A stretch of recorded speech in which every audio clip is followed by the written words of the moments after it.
All right, so we'll say good morning. Let's begin by thanking our sponsors, our Talmud Torah sponsors for the month of Sivan, Naftoli and Chava Tilson from Eretz Yisrael. With gratitude to Naftali's Chaver Benjamin Wohl for introducing to the Daf Yomi. May Hashem bless us all to finish the Daf Yomi cycle together and celebrate with a siyum together in Eretz Yisrael. Amen. To thank Baruch Meir and Rena Dubin for dedicating all the shiur and drashos this month. In this chus, may Hashem continue to protect our brothers and sisters in Eretz Yisrael. May all of our children remain safe and complete their year of learning with a deep connection to the land and to Hashem's Torah. Let's say with that, let us begin. So we have an exciting daf ahead of us today, and hopefully also the ability to close out the sugya that we began on Sunday in Eretz Hashem and have not yet resolved. But let's pick up. Today's daf is Nun Aleph 51. We are picking up on Nun Amud Beis. We kind of left off right in the middle of the brisa. I apologize for that. So let's pick up in the middle of the brisa. 2, 4, 6, 8, 10, 11 lines up from the bottom. Amar Rav Sheshas. So we're just jumping right into the middle here. So Rav Sheshas says, remember from yesterday, Lo, Rav Sheshas says, when interpreting the brisa is not referring to the par, rather be'elo shel Aaron. The brisa is referring ultimately again to the ayil, to the ram of Aaron. Hachanami mistabra. This would appear to be clear. Because ultimately, if you assume that the brisa that we were discussing yesterday refers to the par of the Kohen Gadol, Tumura dipar Shabbos v'tamu hudul al-dachya ha-bechol makriv karva. So we'll say that seems to infer that the only problem with the Tumura of the par is that ultimately it's not docha Shabbos and Tumah. But would you even be able to offer this up? Ha-tumuras chatasi. This would be the Tumura of a chatos, utumuras chatos lemisa azla. And Tumuras chatos ultimately again is left to die. To which the Gemara says, you're right though, the olam paro. You're right, the brisa is talking about the power of the Kohen Gadol. Umay Tumura. So this is very interesting. What does it mean when it says Tumura? Shem Tumura. It means the general category of Tumura. In other words, that the brisa is not per se focusing on a particular case of Tumura. Rather, again, the brisa is talking about the category of Tumura. If you take a look at Rashi, Rashi says, My Tumura, about 8 lines up, 9 lines up from the bottom. My Tumura, Shem Tumura, the Olam Bepar. In reality, the brisa that we were discussing is talking about the power of the Kohen Gadol. V'hai chomer bezevach mi betruma. I'm sorry, I keep saying Tumura, and the chumra that zevach has over Tumura is in the category diktani lav at Tumura didei koi elahachi kamar chomer bezevach mi shem Tumura shein lechadavar sheshmo Tumura docha Shabbos v'afila Tumuros krevos. So we'll say, interestingly enough, what the Gemara means to say is like this. It is a chumrah that a regular carbon has over the general category of Tumura, but lav dafka every particular situation. Ihachi zevach nami shem zevach. If that's the case, why not interpret the brisa as referring not to a particular carbon, but the general category of karbanos, to which the Gemara says, Shem Zevach Lo Katani. The Gemara says we're not going to talk about a general category of karbanos, and I'll tell you why. Mimai midiktani chomer bitmura shatmura chala al balmum kavua ve'ena yotzi lechulin ligazes v'le'avet. If you remember again, one of the chumras that the Gemara espoused regarding Tumura is that Tumura has the ability to be chalal balmum. So we discussed this yesterday. If you go ahead and you take an inherently blemished animal and you try to make that animal into a carbon, the sacrificial designation does not devolve on an animal that cannot be sacrificed. That's different than Tumura, right? Interestingly enough, if you exchange a carbon for a blemished animal, that blemished animal actually can become a Tumura. Now again, obviously you can't offer it up, but Lamaise it does become a Tumura. To which the Gemara says, and if ultimately again you think that what does zevach refer to, shem zevach, then that statement doesn't hold up, because after all, va'ika top of nun aleph, va'ika bechar u'maiser decholin al balmum kavua. So say, if you want to understand, the Gemara said that the chumrah that ultimately Tumura has over a regular carbon is that halacha l'maisa Tumura is chal on a balmum, and ultimately again never can be redeemed to become chulin or to be shorn, or to be worked. And if you hold that halacha l'maisa zevach doesn't mean a particular carbon, but rather it means the general category of carbonos, that statement is incorrect. Why is the statement incorrect? Because there are examples of carbonos, regular carbonos that you could do this with. For example, which carbonos top of nun aleph? Bechar umaiser. Both say the good example is bechar and maiser behema, because after all, these animals, the cholin al bal mum kavua. Both say these animals ultimately again can be chal on a bal mum kavua, right? Ultimately, a bechar animal is a de facto designation, and maiser behema can also be chal on a bal mum kavua. Ve'ein yotzin lechulin legazes v'le'avid, and they do not go out to chulin; they cannot be redeemed. Ultimately, again for shearing or for working. Look at Rashi for just a moment. Rashi says bechar kidushasa merechem. Firstborn animal, again, its kedusha is in utero. Bein tam, bein bal mum. Whether that animal is a tam or a bal mum, ve'ein lo shum pidyon, and it has no redemption. Dichsiv bei ach bechar shar lo sifta. Umaiser beheminami ksiv lo yivaker beitov l'ra al machala bal mum upidyon elo. So just the one just pointing out over here, there are examples of zevach. There are examples of zevach that ultimately are chal al bal mum also. There are also examples of zevach that cannot be redeemed for the purposes of going out to chulin for working and for shearing. Ella shem zevach lo katani. Rather, I will say, therefore, you must say that the brisa is not referring to the general category of carbonos, but rather the specific carbonos. Umayshna timura. And ultimately, again, so why is timura different? That we can interpret the brisa as referring to a general category of timura. Shem timura achasi. So ultimately, again, I will say, because there is really only one general category of timura.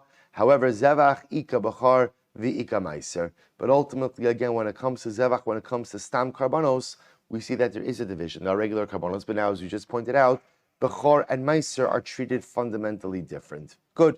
According to Rav Sheshes, ad mokim le be'elo shalarun lukma bepesach. So it's according to Rav Sheshes, instead of going ahead and setting up the brisa as talking about the ayil of Aaron, why not go ahead and set up? So all just the continuation of yesterday's brisa. Why not go ahead and set it up as dealing with Karban Pesach? As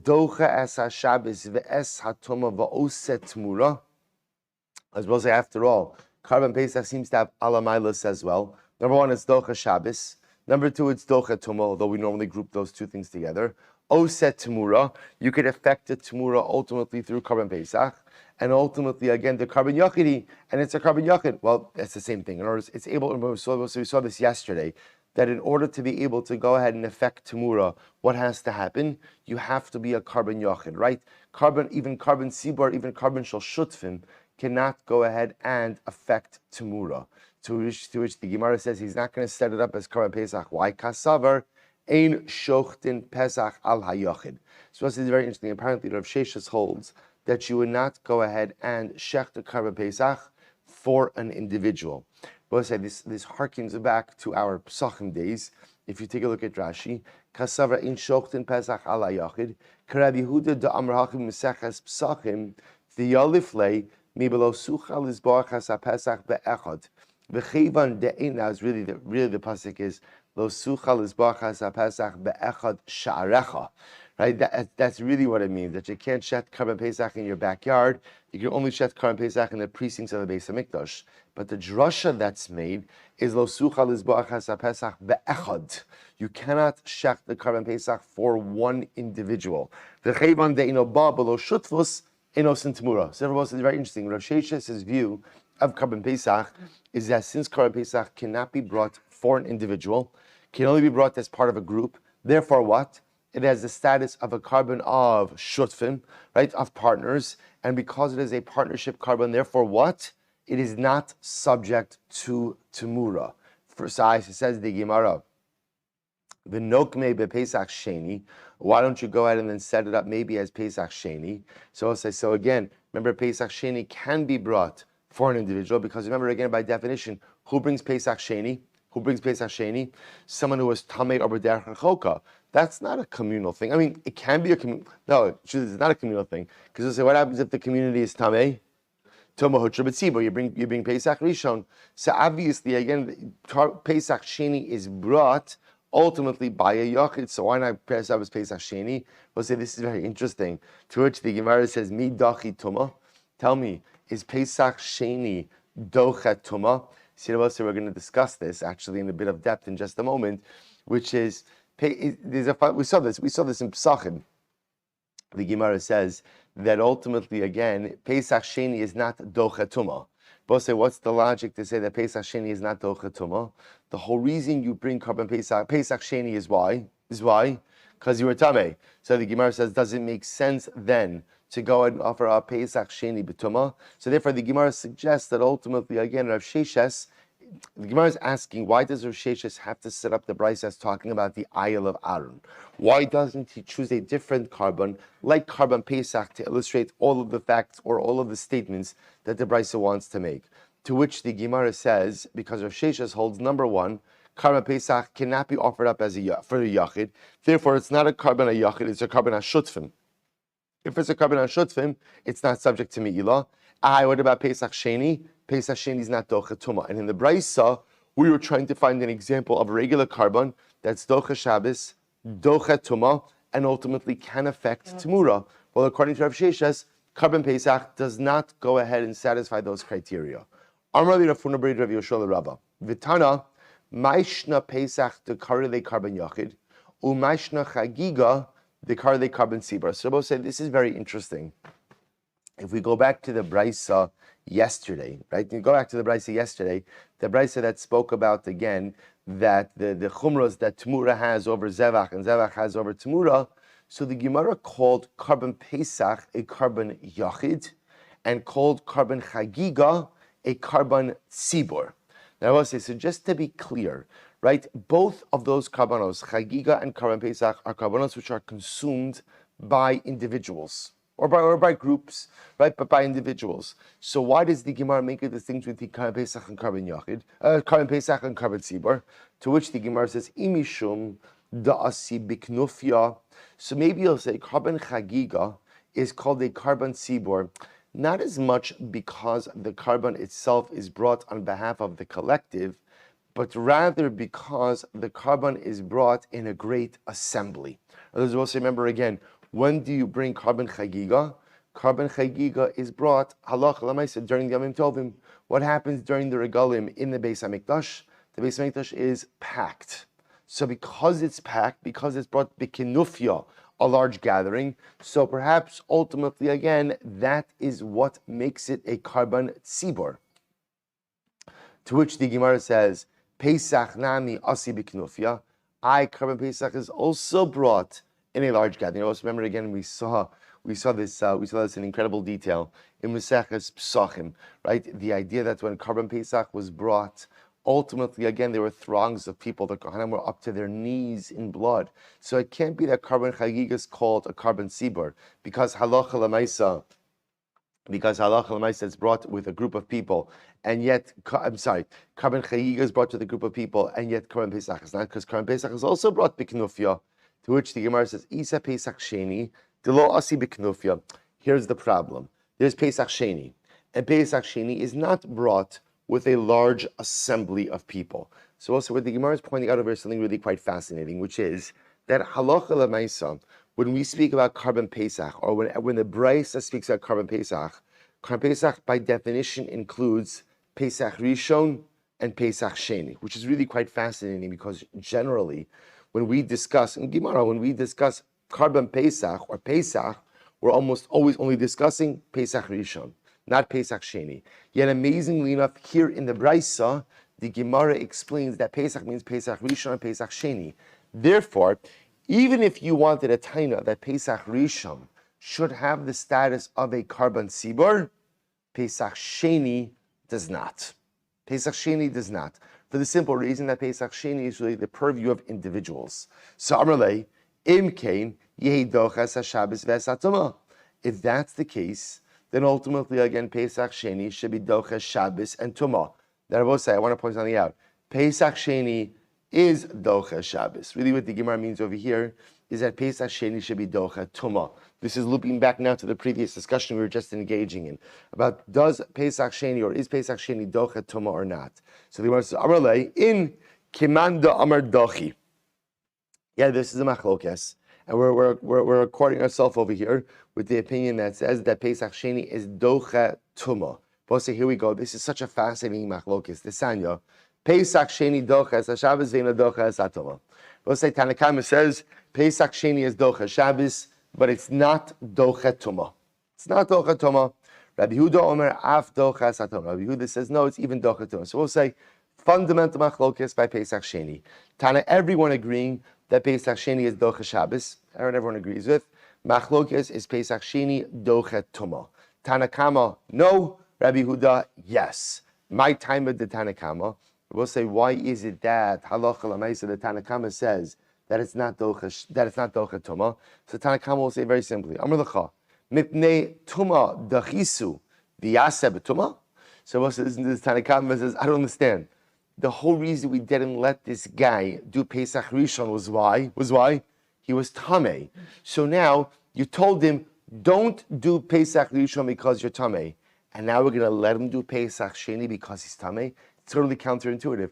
Pesach Sheni is there to allow for someone who couldn't do Pesach Rishon because he was Tameh. So therefore, by definition, the only way to go out and do Pesach Sheni is what? Is if you're Tar. What happens if you're Tameh? What happens if you're Tameh? There's always next year, right? That's what happens if you're Tameh by Pesach Sheni.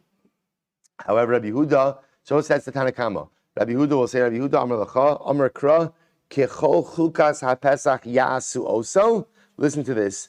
Va'afilu B'Tumah. We'll say, listen to this. Rabbi Yehuda makes a drasha. When the Torah speaks about Pesach Sheni, the Torah says, Kechol Chukas HaPesach Yasu Oso. Pesach Sheni should be conducted in accordance with all of the rules of Pesach Rishon. All of the rules which govern Pesach Rishon should govern Pesach Sheni. We'll say, could Pesach Rishon ultimately again be brought b'tumah? Well, under certain circumstances, yes. So therefore, again, there's also an allowance to bring Pesach Sheni b'tumah as well. What's the allowance to bring Pesach Sheni b'tumah? If you're Tameh, right? If you're Tameh and there's no other way for you to bring it, you could bring Pesach Sheni b'tumah. HaTorah hechzir lav lasos b'tara. The Torah tries to get you to bring Pesach Sheni b'tara, but ultimately, again, lo zacha ya'asena b'tumah. If you are unable to bring your Pesach Rishon, your Pesach Sheni b'tara, then ultimately, again, you should go ahead and bring it b'tumah. Says the Gemara Amud Beis, v'seifok lei, da'asher lo amrachmana, mishalahu maybe. So I'll say, so again, I just want to stop here for just a moment. So the Gemara now is going to jump back to a previous part of the conversation. So I'll say, so again, by the way, how do we paskin a Pesach Sheni? We paskin like the Tanakamo. That Pesach Sheni is docha Shabbos, Pesach Sheni is not docha Tumah. So the nice again, if we'll call him Ruvain, if Ruvain missed Pesach Rishon because he was Tameh, and now comes the Pesach Sheni and he's Tameh again, we say sorry, right? Better luck next time, Emir Hashem. But ultimately, again, we do not allow Pesach Sheni to be offered up in a state of Tumah. Fine. So it says the Gemara, I v'seifok lei, da'asher lo amarachmana mishalahu maybe. Supposed to listen to this. So take a look at the top Rashi. V'seifok lei, Amud Beis. Baya de Rabbi Elazar de Lael, the Par Yom Kippurim de Kohanim bekufyahu de miskapri bei, to ha'asher lo ksiv bei, Tlasa zimni, limiute tzibor ve'achav hakohanim delo medido asi, tlasa asher lo ksivi bei, betray kroi v'hikriv Aaron v'hikriv tinyana v'shachatu as parachatas ashel. Supposed to listen to this. So we'll say, if you remember again, one of the fundamental discussions that we begin, we have two open questions, right? What are two fundamental open questions? Well, the first question I will say is the question we still have open from Mem Tes Amud Beis. You remember again, what was that question? No one used the weekend for Chazara. Mamish. Okay, so we'll say, so again, remember the dam of the par. Right, so remember again, the Kohen shechted the par, Kohen Gadol shechted the par, then have the dam, Kohen Gadol died. So remember again, what was the Shaila? Can the new Kohen come along and use that dam? What was that machlokes? So that's a machlokes. What is it based on? What is it based on? Is dam ikri par, right? Is dam called dam or is dam called par, right? When we look at the dam, what do we see? The pasuk says, "Bezos yava Aaron ala kodesh bepar." Aaron has to come into the kodesh with the par. Does par mean a par that he shechted, or par just means the dam of the par? The nafkamina would be: does the second kohen gadol have to shecht a new par? That's open question number one. In yesterday's daf, we opened up another question, which is what? What's the status of the par? Remember, we'll say three options. What's the status of the par? Good. Either carbon yachid, carbon sibor, or shutfus, right? Those are the three options when it comes to the par of the kohen gadol. So the Gemara says, now we'll say, now we're focusing on that question. The identity of the par, carbon yachid, carbon sibor, carbon shutfim. Says the Gemara, why don't you prove that the par is clearly a carbon yachid? Because the pasuk says asher lo amarachmana, right? The pasuk says v'hikriv Aaron es parachatas asher lo. The pasuk is Aaron will offer up his par, and the Gemara darshans mishalohu maybe. Did I both say who pays for the par? Who pays for the par? The kohen gadol. The par must come from the kohen gadol's own money. Disanya, because we learned asher lo, the part that belongs to him, mishalahu maybe velo mishal tzibor. That Allah will say the money for the par must come from the kohen gadol's pocket and not from communal coffers. Yachol lo yavi mishal tzibor she'en atzirim is carbon bo. So you might have thought, well, the reason the tzibor doesn't pay for the par is very simple, because the tzibor does not gain kapara through the par. Aval yavi mishal echav hakohanim shari echav hakohanim is carbon bo. But maybe again, it could be brought from Kohanic money. In other words, we'll say, so maybe it makes sense that the par is not paid for with communal money because there is no communal kapara through the par. But maybe because the Kohanim do get kapara through the par, maybe the Kohanim should chip in for the par. Talmud lomar asher lo. Therefore, the pasuk says asher lo, that belongs to him. That alocha l'maisa. The money for the par must come from the kohen gadol. Yachol lo yavi v'im hevi kosher. She might have thought, although the kohen gadol is not supposed to bring the par from other funds, either community funds or kohanic funds, meaning other Kohanim's funds, that he shouldn't. But if he did it, the par is still kosher. Talmud lomar shuv asher lo. But so therefore the pasuk says another time asher lo. That's v'hikriv Aaron es parachatos asher lo. Shina hakasuv alav la'akev. Ultimately, again, about say the Torah goes out of its way to say asher lo la'akev. I will say la'akev means that this is an immutable part of the par, namely that Allah l'maisa, the par must come from the kohen gadol's private funds, and if it comes from any form of communal funds, whether it's tzibor funds or kohanic funds, the par is invalid. Now I will say, what kind of picture does this paint? According to this, what type of carbon is the par? A carbon yachid, right? Bipashtos, if we're so insistent that it has to come from the Kohen's money, bipashtos, that makes it a carbon yachid. Ulatamech, and according to this logic, echav kohanim ilav dukanu bigvia heichim echaperlu. So I will say, see here we keep coming back to this tension. Here's the great anomaly by the par. On one hand, you're telling me the Torah goes out of its way twice to say asher lo. Over and over the Torah is saying the par must come from the money of the kohen gadol. Yet I will say we know explicitly who achieves atonement through the par. Who achieves atonement? The Kohanim. The Kohanim. Both say, remember again, so on one hand you're telling me that it can only come from the money of the kohen gadol, right? No one else is allowed to pay for it. And if anyone else does pay for it, in fact that compromises the par, which again seems to paint a picture of a carbon yachid. But on the flip side, it's clear, it's a pasuk in the Torah, that the Kohanim achieve kapara through this par. So what's going on over here? So the Gemara Sulatamech, according to this logic, Achav Kohanim, Ilav Dukanu Bigavia Heichim Echaperluhu. So I said, this is an incredible yisod. The Gemara understands that in order to go ahead and achieve kapara, so what do the Kohanim need? What do they need? What do they need? Ownership. But say it's an incredible yisod in life that ultimately, again, if you want the kapara of Klal Yisrael, you must be invested in Klal Yisrael. It's like there's no such thing as benefiting from something as a bystander. If you want the true impact of anything in life, you want the true impact of your mishpacha, be involved in your mishpacha. You want the true impact of being a member of Klal Yisrael, you have to be involved in Klal Yisrael. There is no such thing as kapara, there is no such thing as gaining atonement while standing on the sidelines. It doesn't happen that way. So the Gemara says, if the Kohanim are getting kapara through this carbon, then by definition they must somehow be sacrificially vested. There must be some level of ownership here. To which the Gemara says, if the Kohanim do not own some part of this, how do they achieve kapara? Ella, we'll say this is absolutely riveting. Ella shiny be Gaza da'aron. So we'll say, get ready for this statement. It's absolutely mind-blowing. Rather, what happens? We'll say, the ownership of the Kohanim is a little bit different. I should say, the ownership of Aaron is a little bit different vis-a-vis this par.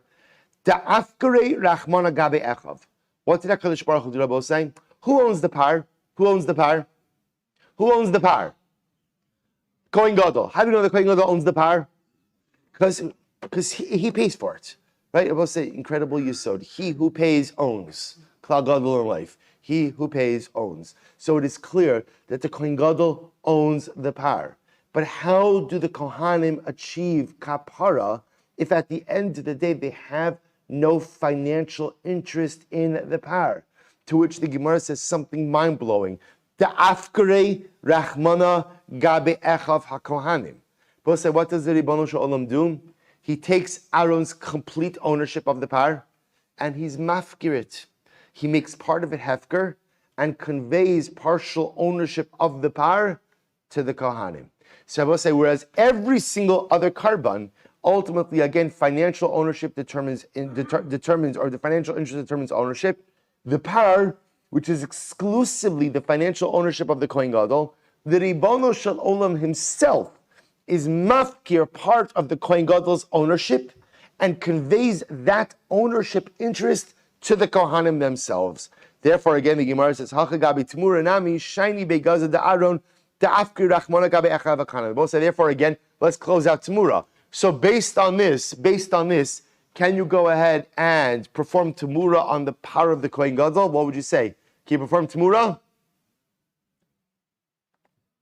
But so be brave. Answer. It's good to take a stand on things. Right? Can you go ahead and perform tomorrow on the part of the Kohen Gadol? Everybody's avoiding eye contact with me now. Excellent. Good. Listen, don't be scared. Right? The answer is no. Why not? Why not?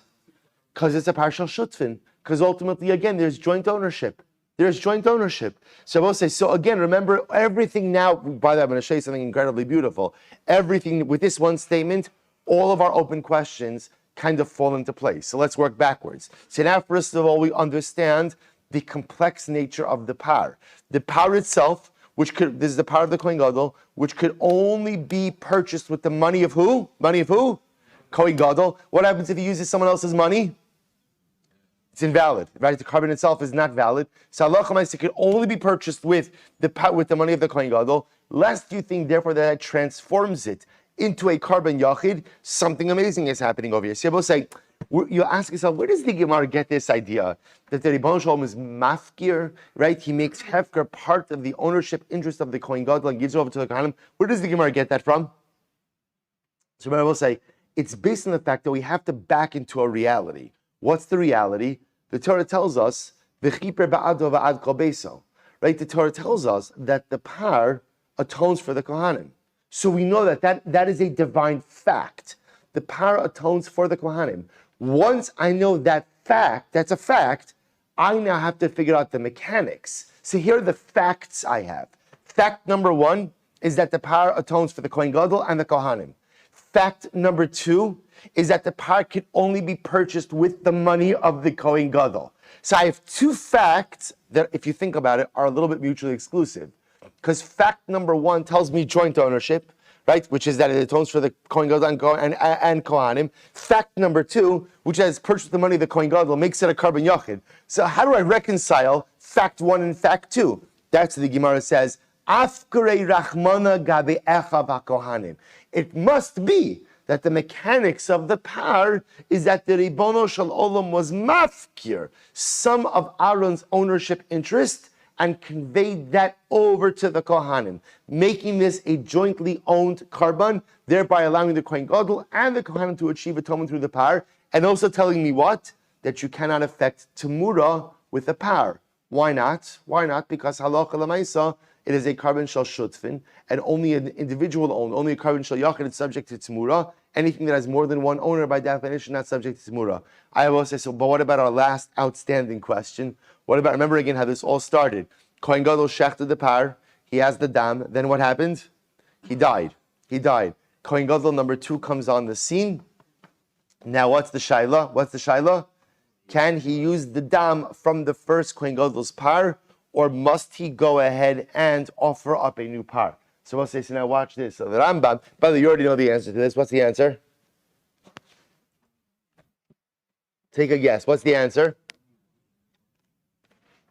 Okay, I'll read to you in the Rambam. So listen to this. So Hilchos Avodas Yom Kippurim, Perek Halacha Yud Gimel. Par Yom Kippurim. I will say, here it is. Here the Rambam spells this all out. Hey Yud Gimel. Par Yom Kippurim. Afa Pishe Kohen Gadol Kona Mishalo.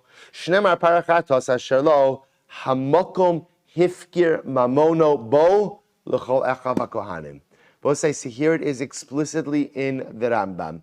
Even though the Kohen Gadol must go ahead and purchase the par with his own money, the Ribono Shel Olam was mafkir, right? Made hefker, some of the ownership interest of the Kohen Gadol, and conveyed it to the other Kohanim.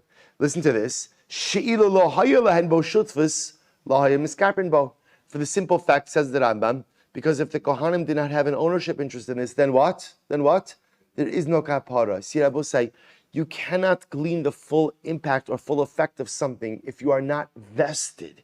If you're just a spectator, if you're just a bystander, you cannot, it doesn't matter, community, kehila, family, whatever it is, if you're involved in something, actively vested in something, you've put in your money, you've put in your resources, you've put in yourself, then you could glean the benefits of it. Says the Gemara, if they're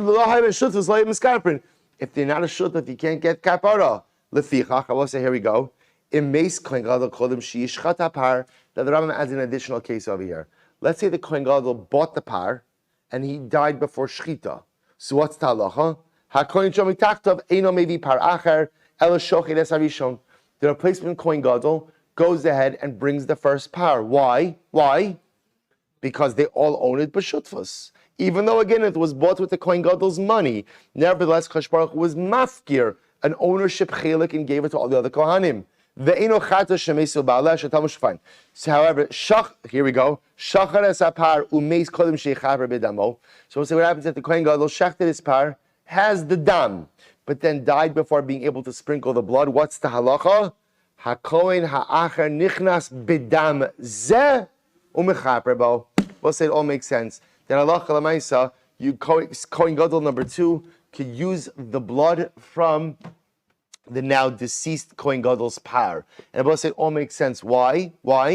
Because again, it's shutfus. Because ultimately the par of the Kohen Gadol is considered to be owned in partnership. Therefore, halacha l'maisa will say, again, if the Kohen Gadol bought the par, died before being able to shecht it, the replacing Kohen Gadol could still use that par because they're all considered to be owners in that par. If the Kohen Gadol shechted the par but didn't yet get a chance to sprinkle the dam, the replacing Kohen Gadol could go ahead and use that dam. Same because they're all considered to be shutfim in that par. And what are the mechanics of that? Even though the Kohen Gadol bought it with his own money, the Ribono Shel Olam was mafkir, a chelik of the ownership interest from the Kohen Gadol, and ultimately again conveyed it to the regular Kohanim. Absolutely incredible. We'll say that closes out our sugya. Now back to the Avod of Yom Kippur, back to our journey through the Beis Hamikdash. Hayimahalech beheichol.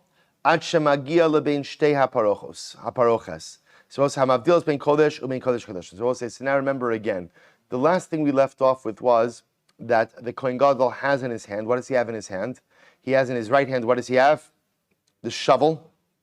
right, with the coals. In his left hand, he has the ladle. You remember again, we spoke about what the Kohen Gadol does with the ladle inside the Kodesh HaKadoshim, but again, that was jumping ahead, right? If we keep to the orders of the Mishnayos, the last piece in the Mishnah we had is that the Kohen Gadol is walking in with the machta, with the shovel in his right hand, the ladle, the kaf, in his left hand, and he's walking in.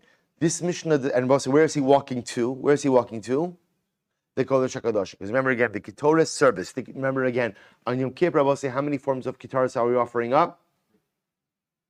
We're offering up Ketoras 3 times. How many types of Ketoras? 2 types, right? Because remember again, there's the daily Ketoras, right? Part of which is offered up morning and afternoon. That's offered up, remember where? Where? Mizbeach HaPanimi, the inside golden altar. And then there is the Ketoras of Yom Kippur, which is offered up where? In the Kodesh HaKadoshim. So we're focused now on the Ketoras of Yom Kippur. So he's walking into the Kohen Gadol is walking into the Mikdash with again the Machta in the right hand, the Kaf in the left hand. The Mishnah is now going to discuss where he's walking to or how he's going to travel. So he would walk in the Beis HaMikdash. Now I'll say Heichal, of course. Again, if you happen to have your Beis HaMikdash diagram, there are more available up here as well. So remember again, the Kohen Gadol now is walking into the Heichal. This is called the Heichal over here, right? The actual, when we talk about the Beis HaMikdash, we often refer to this entire area. The Kohen Gadol now is entering into the Heichal. He's going to go through the Ulam, ultimately go into the Kodesh. So watch this. Says the Gemara, Mahalech beHeichal, Ad shemagia bilebein shtei haparochas, hamavdilos bein hakodesh ubein kodesh hakadoshim ubeinehem ama. So we'll say, listen to this. And he's going to walk until he gets, so we'll say, if you notice on this picture over here, it says you walk into the Kodesh, there are 2 squiggly lines over here. Those lines are supposed to represent 2 curtains. The Tanakhama says that there were 2 curtains which divided between the Kodesh and the Kodesh HaKadoshim, and there was 1 amma of space in between those 2 curtains. 1 amma, not a lot of space, right? 1.5 feet. In between those 2 curtains. So he would go ahead and he would walk up to those 2 curtains and then go in between the curtains. So the Gemara says, Am Rabbi Yossi, Rabbi Yossi Omer, Lo haisa sham ela paroches achas bilvad. Rabbi Yossi disagrees. Rabbi Yossi holds that no, there were not 2 curtains, there was only 1 curtain. 1 curtain dividing between the Kodesh and the Kodesh HaKadoshim, Shene'emar, Vehevdila haparoches, because Rabbi Yossi says the pasuk only says the parochas singular, the curtain singular will go ahead and divide between the kodesh and the kodesh kodashim. So we'll say. So here's what the Mishnah is telling me. The Mishnah is very nondescript on how the Kohen is walking in. We'll get into greater detail of that in the Gemara, but the Mishnah does bring up a fundamental machlokes. How many curtains were there in the Beis HaMikdash? Tanakam is saying 2 curtains with 1 amma of space in between them. Rabbi Yossi is saying only 1 curtain. So says the Gemara, let's talk about that second machlokes just a moment. Shapir Kamar Luhu Rabbi Yossi the Rabbanan. So we'll say Rabbi Yossi is saying good, right? Because we also remember again, Rabbi Yossi says there was only 1 curtain. Haina was only 1 curtain because the pasuk says V'hivdila paroches lachem bein hakodesh kodashim. The curtain, singular, will divide between the kodesh and the kodesh hakadosh. So obviously, what about 2 curtains? There was 1 curtain. So what did the Rabbanon, what does the Tanakhama do with that pasuk? The Rabbanon amri lecha hani mili b'mishkan. We'll say, when was there 1 curtain? There was 1 curtain in the Mishkan. Right? We'll say that pasuk is by the Mishkan. Remember again, we also want to point out, does the Torah discuss the Beis HaMikdash? Right? Torah makes veiled reference to the Beis HaMikdash. Right? Tivi imo besita imo bahar nachalascha. Right? That we say in the Shira. That's reference ultimately again to the Beis HaMikdash, another veiled reference to the Beis HaMikdash, but the only quote-unquote temple that the Torah discusses is the Mishkan. So the Torah goes out and says, so the Rabbanan will say, yes, you're correct, Rabbi Yossi, but that's the Mishkan. The Mishkan had 1 curtain. Listen to this. Ava Mikdash Sheni, Kevan Dalo Havi Amatraksin, Oba Mikdash Rishon Hudahavi, Vistap Kulahu Rabbanan Bikdushase, Ikilifnim, Ikilachotz, Va'avitei Parachas. So we'll say, okay, let's talk about this for just a moment, because this is really quite fascinating. So let's say, here's what we have. In the Mishkan, there was 1 curtain. Okay. In the Mikdash Rishon, remember again, the Mikdash Rishon and the details of the Mikdash Rishon, of the first Beis HaMikdash, ultimately again were given to Shlomo Melech by HaKadosh Baruch Hu. Right? The details, the dimensions, everything was given over by the Ribono Shel Olam. In the first Beis Hamikdash, when you walked from the Kodesh into the Kodesh HaKadoshim, there was a wall. There was a wall in between the Kodesh and the Kodesh HaKadoshim. The wall was 1 amma thick, and there was a curtain. And how did you go in from the Kodesh into the Kodesh HaKadoshim? You pulled the side or they pinned aside the curtain, and you walked in. That's what happened. There was a 1 amma thick wall. So here was the problem. In the second Beis Hamikdash, the ceiling was much higher. So Rashi puts this out. So because the ceiling was much higher, they could not build a floor-to-ceiling wall that was 1 amma thick. In other words, that thickness was not enough to support the height of the wall. So what did they do instead? They hung a curtain. Now the problem was, I will say as follows. In the first Beis Hamikdash, you had an amma of thickness that was occupied by the wall. In the second Beis Hamikdash, that amma is there. What was the saftey? What was the status of that amma? Who does that amma belong to? Is that amma part of the Kodesh HaKadoshim, or is that amma part of the Kodesh? Interesting, they didn't know. They didn't know. But it's fascinating. They did not know how to categorize that amma. So what did they do? Essentially, I will say, how do they deal with it? By creating a double curtain system and essentially roping off that amma. So pretty much no one uses that amma, right? On a regular day, no one's traversing that amma. So whether it's part of the Kodesh, whether it's part of the Kodesh HaKadoshim, the only time that amma is being used is when? On Yom Kippur for the Kohen Gadol to go in. That was it. So I say, interestingly enough, this is the sheet of the Rabbana. So the Rabbana will say, yes, I agree in the Mishkan that ultimately, again, there was a curtain. That's fine, Rabbi Yossi. The pasuk corner is by the Mishkan, right? But what the Rabbana says, Rabbi Yossi, what you're forgetting is like this, is that we have a fundamental architectural issue between Mikdash Rishon and Mikdash Sheni. Mikdash Rishon, that 1 amma of space was occupied by a wall. Mikdash Sheni, that wall is not there. So what do you do with the amma of space? And that's what the Gemara says, Misapkiluhu, the Rabbana Biktushase. The Rabbanan were mesupak about the Kiddush of the Amma. Ikilifnim, ikilachutz. Is it like the Kodesh HaKadoshim? Is it like the Kodesh? Therefore, va'avet shtei parachos. So we'll say the easiest way to deal with it, and remember again, by the time we get to Mikdash Sheni, also we're dealing with a period where there's no longer any nevuah.